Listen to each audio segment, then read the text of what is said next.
The NCAA tournament is getting closer, and March Madness is right around the corner, and so is Susan from accounting down the hall from you winning your office pool. Awesemo.com's Ben Rasa is in the house to share some of his best college basketball bets. We got 3 ranked teams on the slate tonight here, big guy. Let's start with Indiana visiting Ohio State. Buckeyes, 6-point favorite, 135.5 point total. Where are you looking to target? What are you looking to target in this game? Yeah, the Big Ten's been tough all year. A lot of parity. So I'm gonna kind of use that to my advantage. We just saw Ohio State. They got shellacked at home by Iowa. I think it's a close game. Indiana's had some struggles. There's no doubt about it. They're gonna give me 6.5 out there.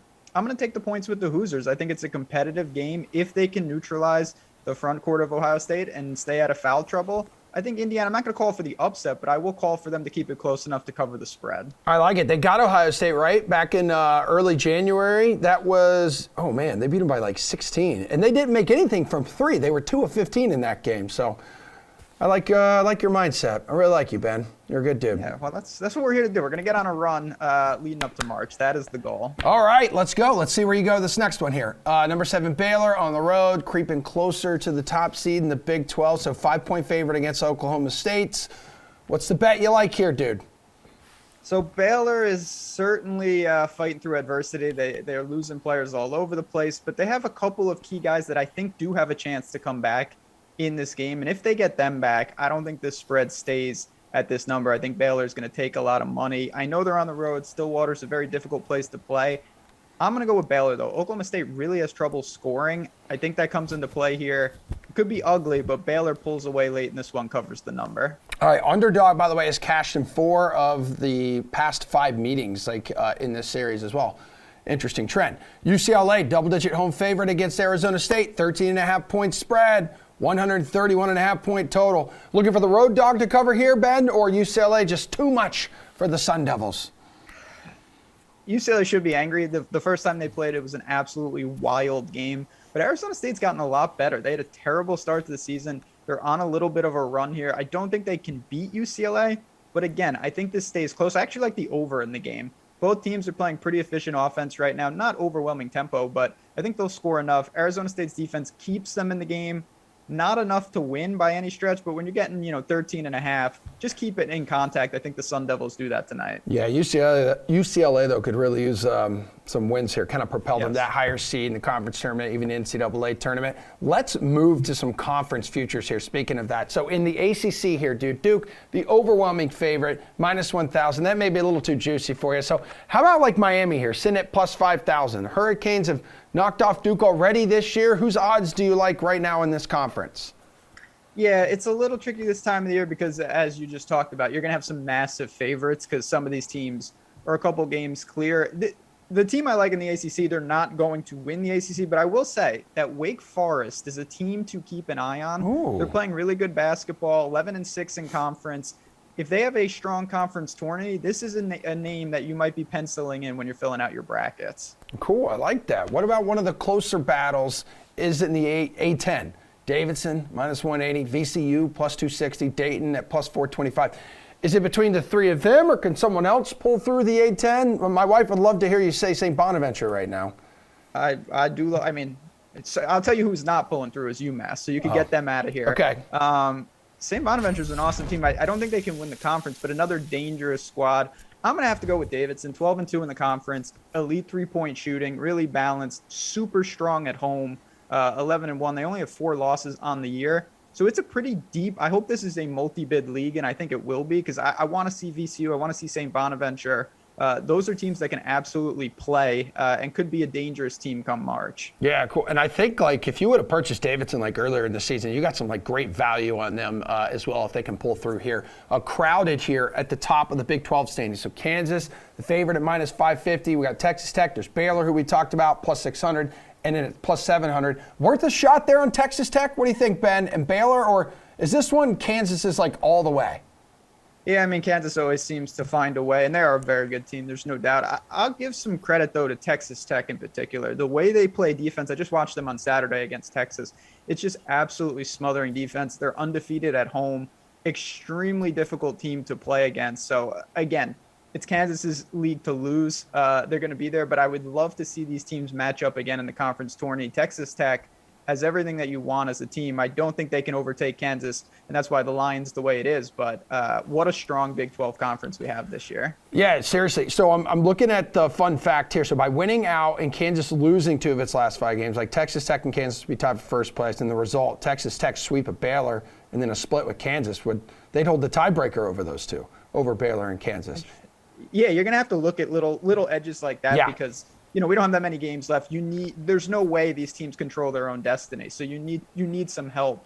But if you do have the tiebreaker and you do think that maybe there's a slip up, that's where some of these long shot values could come to fruition. For sure. How about out in the Pac-12, dude? Arizona, the top team in the conference. If someone has a shot to pull off the upset, who are you looking at? Yeah, so Arizona, they're going to could be a 1 seed, probably going to be a 1 seed at this point. I want to say UCLA, but I'm actually going to say USC. They sleepwalk at times, but at the end of the day, they're 12-4 in conference, 23-4 for the season. They've got some talent, certainly not Evan Mobley anymore, but they still have other Mobleys that are quite good. Arizona is the best team in the Pac-12. There's no doubt about it. But again, when you link up and they may win the regular season, which is what we're talking about a little, but conference tournaments, there are other dangerous teams in this league, and USC certainly towards the top. All right, dude. In the SEC, Auburn minus 600, but Kentucky is at plus 800 there, despite sitting. I believe they're just like 1 spot apart, right? Yeah. In the coaches poll. So who's your pick here in the SEC? Or should they be that heavily favored? Yeah, this is an interesting one. So a lot of these, I think it's probably warranted, and Auburn definitely should be favored here, no doubt about it. But I'd keep an eye on this because Kentucky is on their heels, and Auburn has shown extremely, like most teams, extremely good at home, haven't been beaten there, and I don't think anyone can beat them there. But on the road, they're more than vulnerable. They just lost to Florida on the road. We saw Arkansas take them down on the road, and Kentucky's no different. But, you check out that schedule and you see that Auburn could have some tricky games to end the season, and when they link up again in the conference tournament, definitely going to be, of course, neutral venues. You could see them slip up a couple times to close the year. I don't think it's crazy to think that Kentucky or Arkansas makes a move here. Yeah, and Kentucky was like rolling there for a while. They think there was a stretch they went 10 of 11 games, and that only loss was to Auburn.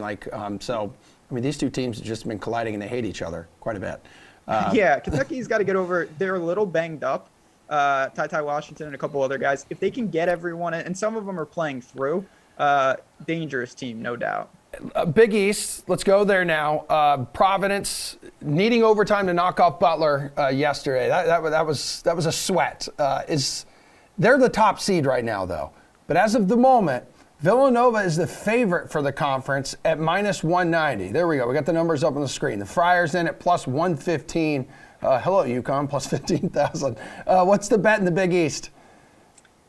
Yeah, this is a tough one. I do think, this is why the line's the way it is. Villanova, another team that had to get over a couple injuries here and there, but they're starting to round into form.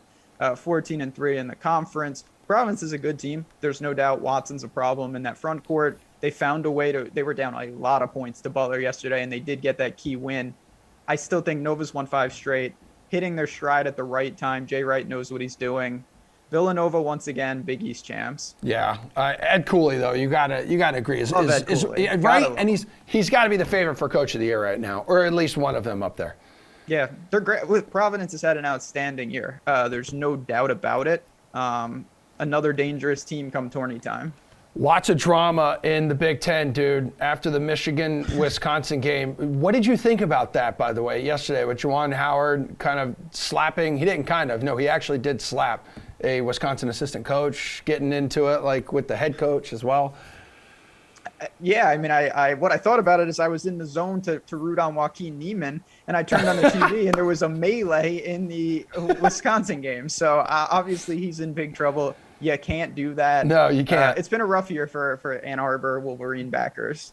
Well, Jeff Ulrich will be happy to know that you were sitting there, sweating out some golf picks with him. But yes, let's stick to the Big Ten here really quick. Who do you like right now to win the conference heading down the stretch? Because Purdue minus 320 right now as the favorite with Wisconsin at plus 300. Yeah, Purdue has so much talent. When they look when they play their best, to me, I think they might be the actual best team. And we kind of saw it yesterday against Rutgers. When Ivy gets going, they've got the 7'5" guy. They have other bigs. I don't love the personnel usage, but I'm not going to go away from Purdue. They're unbeatable at home, basically. I think it's theirs to lose. All right, before you get out of here, Mr. Rasa, we all know we got a ways to go. A lot can happen between now and whenever the hell March Madness will end. But any team rounding into form right now, you see the odds and you're like, oh, those are still a little long, either to win it all or make the Final Four, and maybe consider, sprinkling a little bit of goodness on them. So I'll say this. I do think, and Purdue's no dark horse. They're a team that I think is extremely dangerous if they get around. But a team down the way that Alabama plays is just extremely high variance. They take so many threes, and honestly, they don't make a ton of them. But if they get on a stretch during the tournament where they're starting to make them and Shackelford is leading them, I wouldn't want to play them. We saw what they did last year, different personnel. But a team like Alabama, extremely dangerous if they're in your bracket just because of the way they play. They need a strong end to the season. If they get that, could be dangerous come March.